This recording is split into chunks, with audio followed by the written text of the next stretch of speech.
Le monde en crise et la bête à venir, partie 3. Contrôle global par la peur. Commentaire sur les prophéties bibliques en lien avec l'actualité par Gaétan. La Bible prédit que dans les derniers jours, un gouvernement mondial, dirigé par un dictateur maléfique, l'Antéchrist, accéderait au pouvoir avant le retour de Jésus-Christ. Dans les premières et deuxièmes parties de cette série, nous avons émis l'hypothèse que cet homme de péché et ses agents pourraient être déjà à l'œuvre dans les coulisses. Nous avons expliqué que nous assistions sous nos yeux à la fin d'une époque, à la mise en place d'une gouvernance mondiale et à une transition vers un nouveau système de contrôle financier numérique qui serait la cerise sur le gâteau d'un état de surveillance internationale avec déjà tous les acteurs principaux à bord. Les Nations unies montrent la voie, les banques centrales, les gouvernements et les méga-entreprises jouent également un rôle majeur à cet égard. 1 Jean 2,18 Petits enfants, c'est la dernière heure, et comme vous avez entendu que l'Antéchrist vient, maintenant aussi il y a plusieurs Antéchrists, par quoi nous savons que c'est la dernière heure. 2 Thessaloniciens 2, 9 et 10 duquel la venue est selon l'opération de Satan, en toutes sortes de miracles et signes et prodiges de mensonges, et en toute séduction d'injustice pour ceux qui périssent, parce qu'ils n'ont pas reçu l'amour de la vérité pour être sauvés. Ce nouveau système fonctionnerait essentiellement sur la 5G, l'intelligence artificielle et la technologie blockchain, qui sont déjà en existence. Les crises incessantes, qu'il s'agisse d'un virus, de guerre, du changement climatique, de l'hyperinflation, etc., sont utilisés pour accélérer le programme de gouvernance mondiale que nous voyons se mettre en place, et ce, depuis des décennies. Selon la manière dont les gens réagissent à ces crises, et étant donné l'ampleur des dégâts qu'elles provoquent et les choix que les gens font en conséquence, cet homme de péché et ses forces en profiteraient pour achever le travail de base nécessaire pour faire naître son empire maléfique. Cette étude biblique n'est pas censée être une autre théorie du complot. C'est une tentative de déchiffrer les événements d'aujourd'hui et de saisir comment s'accomplissaient les prophéties. Veuillez lire l'annexe à la fin de cette étude. La situation actuelle. Changement à travers la crise et la peur. La récente crise sanitaire a paralysé le monde entier et placé environ 3 milliards de personnes en quasi-assignation à leur résidence. Partout dans le monde, la peur a remplacé non seulement la foi, mais aussi le bon sens et la pensée rationnelle. Et maintenant, le changement climatique est une nouvelle peur qui s'impose au monde et il semble que chaque tempête, chaque tornade, chaque incendie de forêt, chaque sécheresse ou inondation, etc., soit imputée au changement climatique, sans parler de cette peur sous-jacente d'une éventuelle guerre nucléaire et des tensions entre les grandes nations. Essayons d'éclairer cette situation sous la lumière de la parole de Dieu, afin de donner un sens à ce désordre actuel. Luc 21, 26. Jésus nous a mis en garde. Et sur la terre, détresse des nations ainsi que perplexité, les cœurs des hommes défailleront de peur et de l'attente des choses qui surviendront sur la terre. On peut tout aussi bien souffrir d'un mal spirituel que physique, voire davantage si l'on n'est pas vacciné ou protégé par l'Esprit de Dieu. Par exemple, l'esprit de peur est l'une des maladies spirituelles des plus contagieuses. En effet, de nos jours, l'état d'anxiété et de stress est devenu un véritable fléau moderne à travers le monde entier. Satan obtient ce qu'il veut, la peur, qui est pour lui une forme d'adoration. Tout comme la crainte de Dieu est le commencement de la sagesse, Proverbe 9, 10, la crainte de Satan est en réalité le début de la mort spirituelle. La crainte de Dieu est une forme de culte à Dieu. ou d'acceptation de son existence. C'est aussi lui donner le respect qui lui revient, comme nous l'avions pour nos propres parents. La plupart des gens ne s'en rendent pas compte, mais craindre l'ennemi, craindre Satan, c'est comme lui rendre hommage. Ne vous laissez pas tenter. La Bible dit spécifiquement que Dieu n'est pas l'auteur de la confusion. Et si Dieu n'est pas l'auteur de la confusion, qui alors est l'auteur? Évidemment, c'est l'ennemi de notre âme. Presque tout le pouvoir du diable réside dans la peur. Un monde confus et terrorisé est le terrain idéal pour que l'Antéchrist se fasse connaître, se présente au front comme le sauveur du monde et prenant des mesures pour finalement prendre le pouvoir et mettre son régime en place.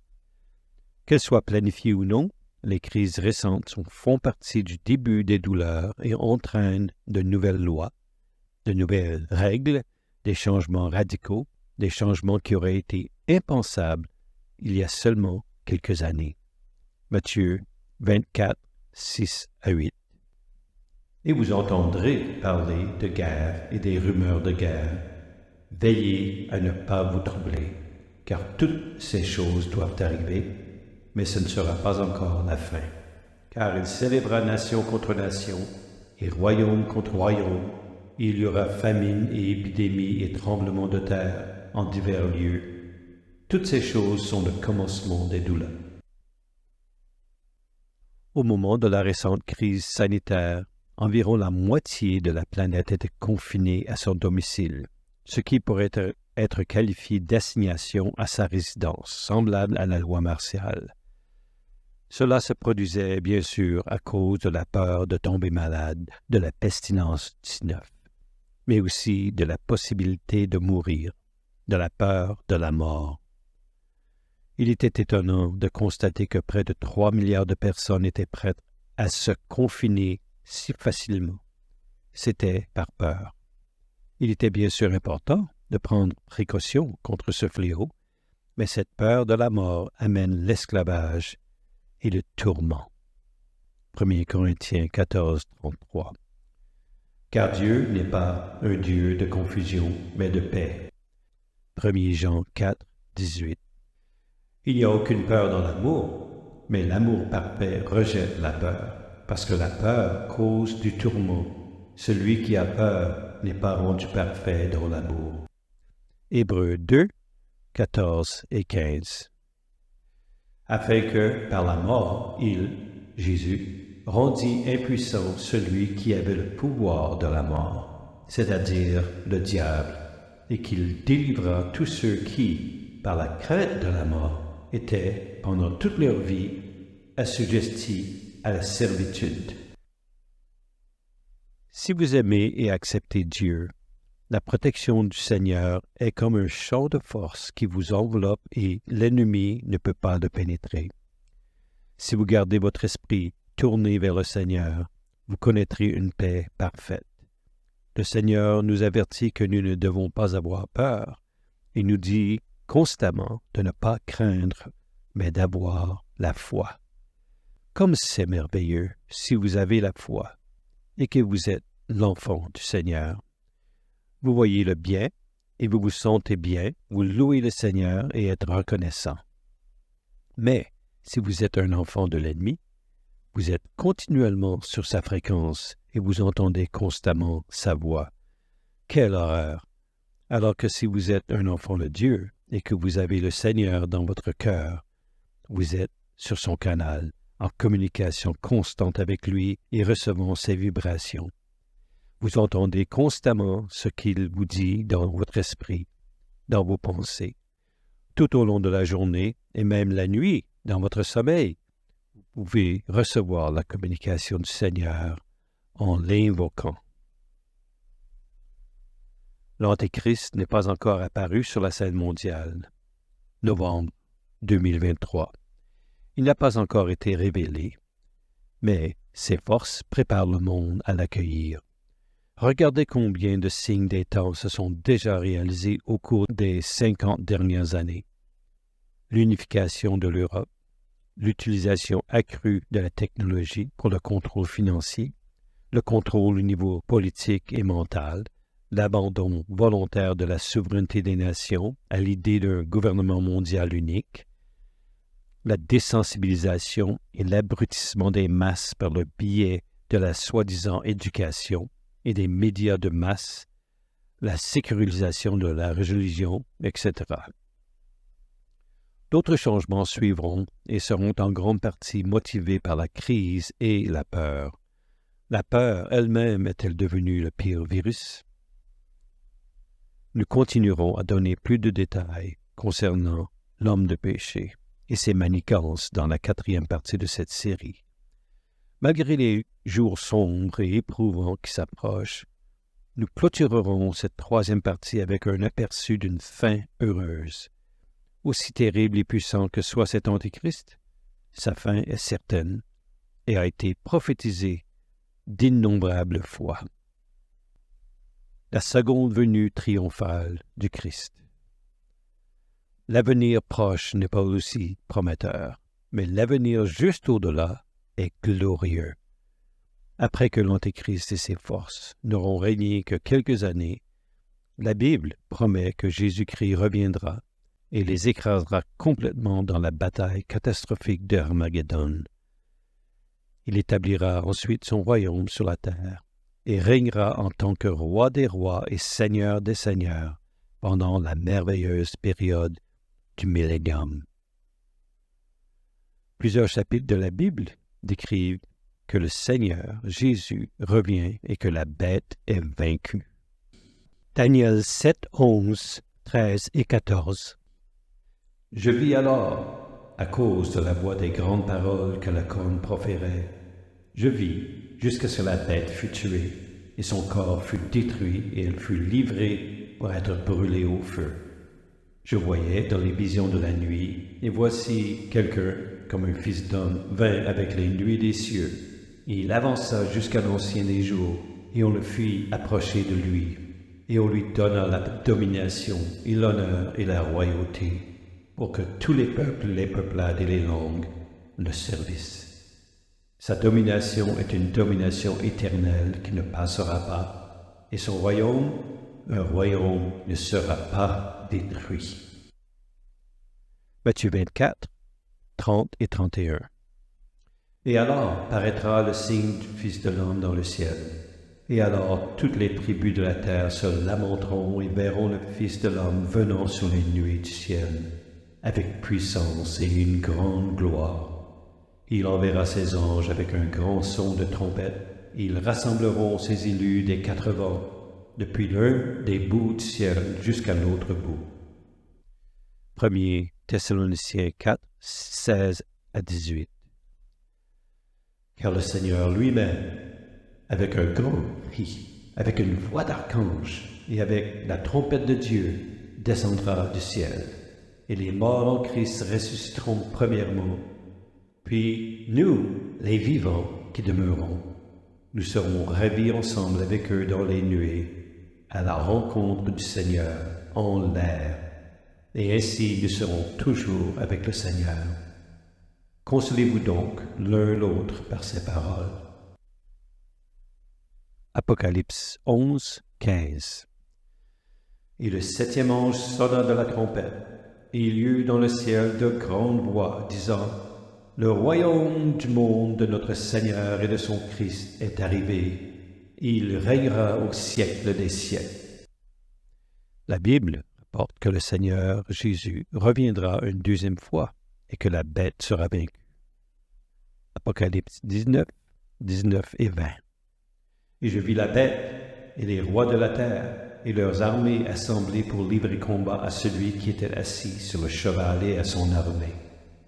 Et la bête fut prise, et le faux prophète qui était avec elle, qui avait fait devant elle les miracles par lesquels il avait séduit ceux qui recevaient la marque de la bête, et ceux qui rendaient hommage à son image. Ils furent tous deux jetés vifs dans l'étang de feu, embrasés par le souffle. Apocalypse 20, 1 à 3. Et je vis un ange descendant du ciel, ayant la clé de l'abîme et une grande chaîne dans sa main. Il saisit le dragon, le serpent ancien, qui est le diable et Satan, et le lia pour 1000 ans. Et il le jeta dans l'abîme et l'enferma, et il mit un sceau sur lui afin qu'il ne séduisit plus les nations. Ainsi, peu importe à quel point les jours à venir peuvent sembler difficiles, pour ceux d'entre nous qui aimons Jésus, les mauvaises nouvelles ne le sont qu'en apparence. Parce que nous savons que plus tôt les choses empireront, plus vite elles s'amélioreront par la suite, et plus tôt Jésus reviendra et mettra un terme à cette folie actuelle. Lorsque les forces de l'Antichrist commencent réellement à prendre le dessus, levez les yeux et ayez bon courage, car Jésus revient bientôt. Il a dit, « Et quand ces choses commenceront à arriver, relevez la tête, car votre salut approche. » Luc 21, 28. Il est important de reconnaître le plan divin dans l'émergence de ces crises mondiales. Elles ont beau être dues à des échecs, erreurs ou autres. Dieu reste toujours aux commandes. Son plan divin s'accomplit, comme le montrent les versets suivants. Daniel 2, 20 et 21. Daniel répondit et dit, « Béni soit le nom de Dieu, d'éternité en éternité, car la sagesse et la puissance sont à lui. Et c'est lui qui change les temps et les saisons, qui dépose les rois et établit les rois, qui donne la sagesse aux sages et la connaissance à ceux qui connaissent l'intelligence. » Ésaïe 55, 8 et 9. Car mes pensées ne sont pas vos pensées, et vos chemins ne sont pas mes chemins, dit le Seigneur. Car comme les cieux sont plus élevés que la terre, ainsi mes chemins sont plus élevés que vos chemins, et mes pensées plus que vos pensées. Annexe sur la théorie du complot. Une courte définition. Une théorie qui explique un événement ou un ensemble de circonstances comme le résultat d'un complot secret mené par des conspirateurs généralement puissants. La première utilisation, connue, de l'expression remonte à 1871. L'un des termes les plus controversés aujourd'hui est l'expression « théorie du complot ». Sa stigmatisation a un effet dissuasif sur les gens et son étiquette a subtilement le pouvoir de faire taire les esprits curieux et, avec eux, toute conversation gênante. Cette phrase fourre-tout affecte aujourd'hui les penseurs indépendants, le débat international et les médias.